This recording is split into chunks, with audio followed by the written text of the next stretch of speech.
Berjumpa dengan saya lagi tentunya untuk membahas seputar home business. Kesempatan ini saya ingin sharing tentang bagaimana terciptanya konsep kerja home business ini. Sebenarnya konsep kerja home business ini telah diidekan dan dibicarakan sejak tahun 2019. Namun sayangnya pada saat itu setelah diidekan, kegiatan saya sangat padat sehingga saya belum ada kesempatan untuk mengeksekusi setiap proses pelaksanaannya. Lalu tibalah pada tahun 2020 terjadi yang namanya corona atau pandemi. Saat itu Bapak Ibu semua, saya punya kesempatan dan waktu lebih banyak ya untuk mengerjakan tentang konsep kerja home business ini. Di tahun 2020 tersebut ya, saya menyelesaikan struktur kerja di dalam program kerja home business.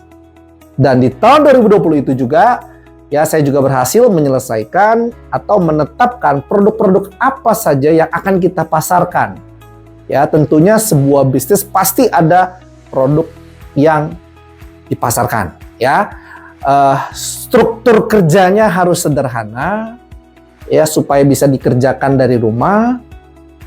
Produk yang dipilih pun harus bisa dipasarkan dari rumah. Jadi ini bukan hal yang mudah dan proses menyelesaikannya itu banyak riset yang dilakukan.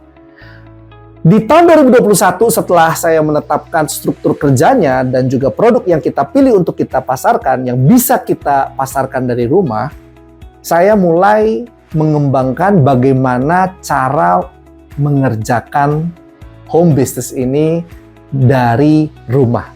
Ya, saat itu kita mulai mengembangkan ya sekolah online dari rumah. Supaya setiap orang yang memang ingin membangun home business dari rumah, mereka bisa membangun bisnis sesuai struktur yang diarahkan dengan produk yang memang punya kualifikasi untuk bisa dipasarkan dari rumah, dan juga mereka bisa sekolah tentang bagaimana cara mengembangkan bisnis mereka dari rumah. Ya, singkat ceritanya itu sebuah perjuangan yang sangat panjang.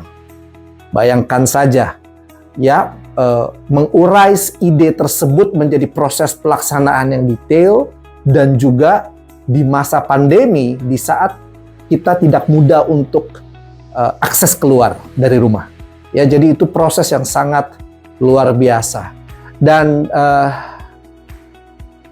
konsep kerja home business ini bisa diselesaikan pada tahun 2021. Ya, namun kita belum bisa langsung ya mempromosikannya di tahun 2022. Masih banyak hambatan karena saat itu masih di masa pandemi. Dan kita mulai aktif mempromosikannya dan menceritakan ini kepada seluruh masyarakat Indonesia itu di bulan-bulan akhir pada tahun 2022. Dan saat ini saya mengundang Anda semua untuk melihat konsep kerja home business dan terlibat di dalamnya sehingga Anda bisa mendapatkan pendapatan, kesehatan yang Anda kerjakan dari rumah. Sampai jumpa ya di video-video tentang home business lainnya.